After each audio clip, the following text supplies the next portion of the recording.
G'day YouTube, Warbles on a lot here. This is the start of part 1B of Mongrel Nation. Maintaining Australia's traditional way of life. It claimed that the present Vietnamese refugee policy was alarming. That sounds like Tim Bowden. A veteran of the Vietnam War, Gerard O'Neill, had no doubt that the Australian people were being manipulated. Surveys have shown that we are not interested in taking a large influx of non-Europeans, full stop, and the refugees are perhaps the most unassimilable of the group of non-European migrants. And it's just unfair that we should be told you will take them and that's it. In addition to refugees, Australia had also been expanding its intake of skilled migrants. And about 30% of the total migrant intake was now coming from Asia. In 1984, the historian Geoffrey Blainey instigated a national debate about so-called Asianisation. What is public opinion like in those areas where large numbers of Asian migrants are at present settling? I mean, those are the difficult areas, those are the danger areas. There are many parts of Australia where relations between Australians and Asians are superb. But there are other parts of Australia where they're very difficult and will remain difficult and will become more difficult unless the government alters its policy. All the evidence I have seen in the last 12 months shows widespread unease at the government's immigration policy. Professor Blainey's grave warning that the country was fracturing into a nation of tribes made him a pariah among his colleagues at the University of Melbourne. Even so, he lent a powerful voice to public anxiety about social change. 4 years later, in 1988, the opposition leader John Howard called for an open debate about multiculturalism and Asian immigration. His critics accused him of flirting with racism. There are no racists in my party.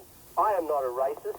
None of my colleagues are racist. And all I have done in this immigration debate is to have the courage to raise an issue, and that is the level of public concern about the pace of change.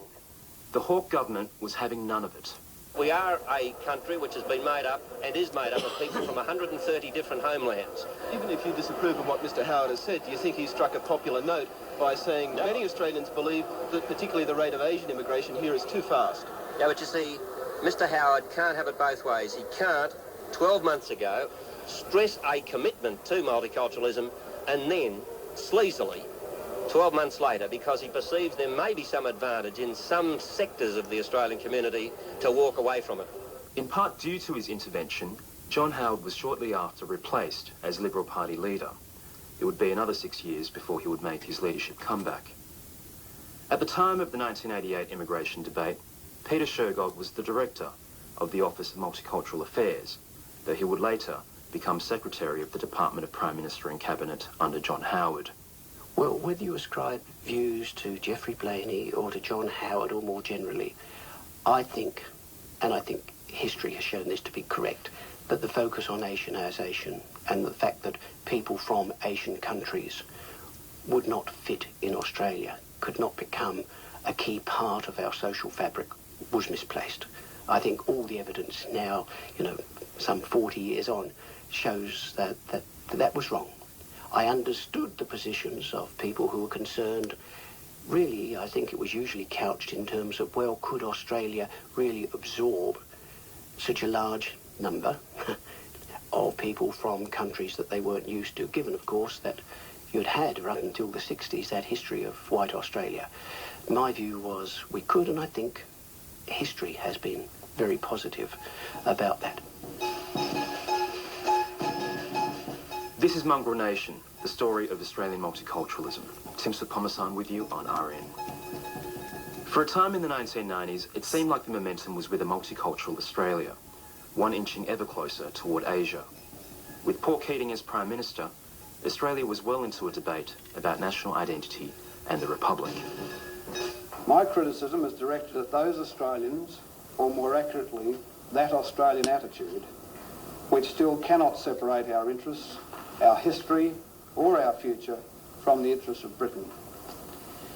I say that this attitude has long been and remains debilitating to our national culture, our economic future, our destiny as a nation in Asia and the Pacific.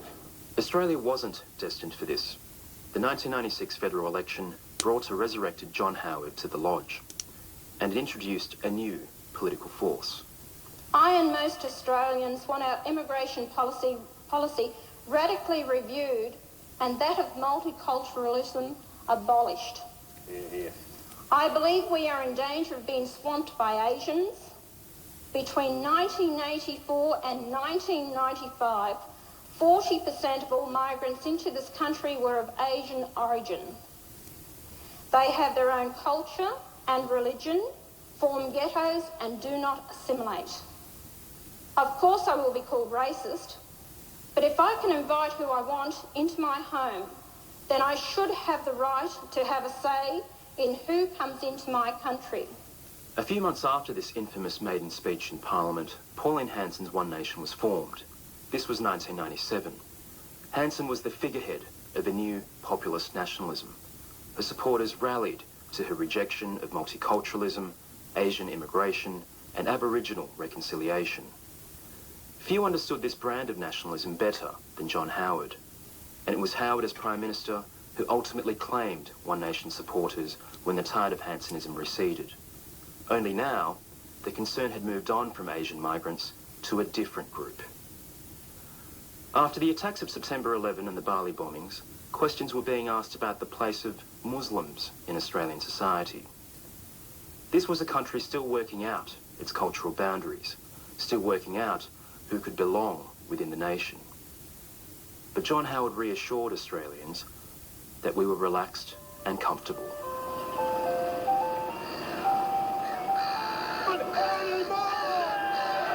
We don't need these Lebanese. Take it away from us! A Saturday at Cronulla Beach, December 2005. Some 5,000 people have turned up to reclaim the strip of sand after an altercation between lifesavers and Lebanese youths earlier in the week. Hey, I got beaten up. I got beer bottles smashed on my head. They tried to stab me in the neck. I thought I was going to die, you know? In 1997, when Pauline Hanson launched her party, draped in the Australian flag, the gesture attracted widespread ridicule. Barely a decade on, there seemed nothing more natural than for a young generation of Australians to be so bracingly patriotic. We come here and we just get run over by Lebanese and wogs and shit. It's not cool. They come here, they disrespect the women, they disrespect the beach. They just leave a lot of hate here. We do not want, you know, at the end of the day, the beach, you don't own it, I don't own it. At the centre of the drama was the Sydney broadcaster, Alan Jones. It's not just a few Middle Eastern bastards at the weekend, it's thousands. Cronulla's a very long beach and it's been taken over by this scum. It's not a few causing trouble, it's all of them. My suggestion is to invite one of the biker gangs to be present in numbers at Cronulla railway station when these Lebanese thugs arrive. It'll be worth the price of admission to watch these cowards scurry back onto the train for the return trip to their lairs. This ugly episode, particularly its menacing patriotism, suggested the new nationalism had spilled over into jingoism. Was national pride now a disguise for racism? I do not accept that there is underlying racism in this country. I have always taken a more optimistic view of the character of the Australian people. Here, Prime Minister Howard was employing a new rhetoric of conservative political correctness. If you accused anyone of racism, you were besmirching the fundamental character of each and every Australian. You were, in other words, being un-Australian. And so the Cronulla riots provoked a sense of crisis about multiculturalism. But according to Benjamin Herskovich, a policy analyst at the Centre for Independent Studies, any concerns about diversity need to be put into perspective. We've passed the hard point already.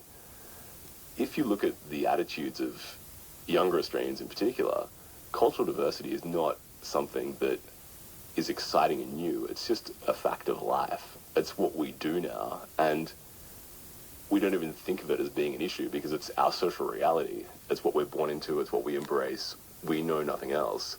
If you talk to Australians of an older generation, it might be that requires some getting used to, but for the most part, people from Generation X, Generation Y, and on down don't know any other reality and wouldn't want any other reality. That doesn't imply that everything will be perfectly fine. I assume there will be flashpoints in the future as well, but overall, I think the trajectory is an increasingly positive one. There are few groups who feel more positive about Australia than those who were born overseas. Social researcher Rebecca Huntley has studied the attitudes of recently arrived migrants. We had groups, Chinese, Vietnamese, Indian and Somali. They were, you know, extraordinarily positive, kind of glowing about Australia. In the Somali groups, you can imagine, basically they were saying this place is paradise, nobody is trying to kill us. And, you know, there's a sense of bewilderment about why Australians are unhappy. You know, there was one group that we did of Somali men in Melbourne in their 40s. I'll never forget this. They were talking a bit about the kinds of, watching quite a lot of Australian media, lots of news and current affairs to try and understand Australia and our culture. And they were talking about shows that they quite liked, mainly reality TV. But one guy said, oh, look, I can't watch Home and Away. I can't understand why these good-looking blonde people who live by the beach are just so unhappy all the time. What? Did you have to walk out of the room like that? Oh, Dad, I'm being courteous. She doesn't want me in the room. She made that noise. What noise? You know that. She makes when she doesn't really want you in the room. You don't know that. Look, this is getting ridiculous. All this tension in the house over a feud that I'm sure neither of you really want to be in. Well, what do you expect me to do?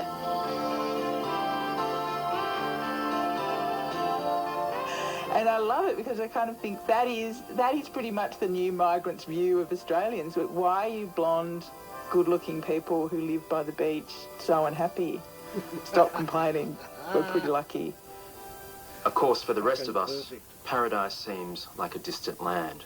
There's always a concern around immigration and whatever is worrying people at the time, whether it be the GFC, whether it be a possible change in the labour market, whether it be greater social dysfunction, whether it be, you know, violence in clubs or whatever, you know, everybody kind of finds a way to implicate migrants and multiculturalism in whatever is worrying us about where we are and where we're going in the future. While they're at the same time very comfortable with the benefits of diversity and multiculturalism. That's right. So how do you square this sense of dissonance? Well, you don't. You just kind of recognise that in many cases it's irrational. It's human. It's a very human thing to worry about how social change is going to impact you personally. And I think the more disempowered you feel, the more anxious you feel, the less you feel like you're able to manage the shifts in our society, the more concerned you are about, quote-unquote, new people coming into that mix.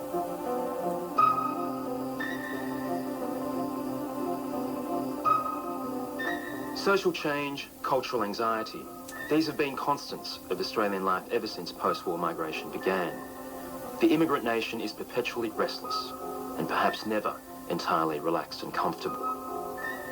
Yet from a country defined by white Australia, which sought to assimilate new arrivals, we have been recreated into a diverse, multicultural society.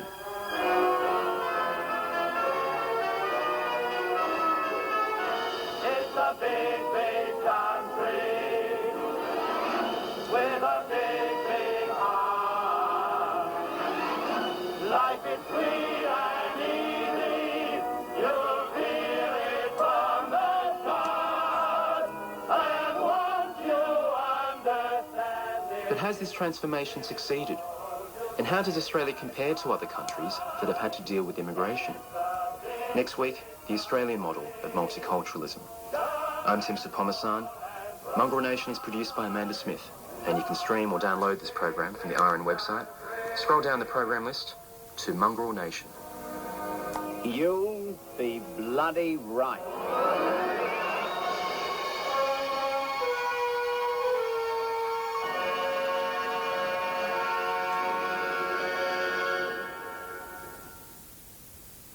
Well, there you go then.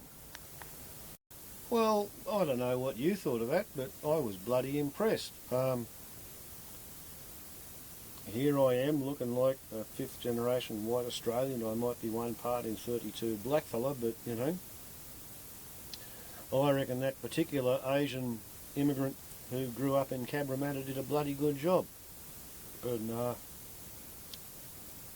we've got Mongrel Nation Part 1, both A and B in the can. If I can manage to be here from 5:30 to 6 for the next 5 weeks, we'll get the rest of it too. and I'll upload it, and those of you who give a shit can pay attention, and those of you who don't give a fuck, you know, you don't care what I do, and I don't mind what you do either, because it is actually a universe operated on relativity principles and driven by free will.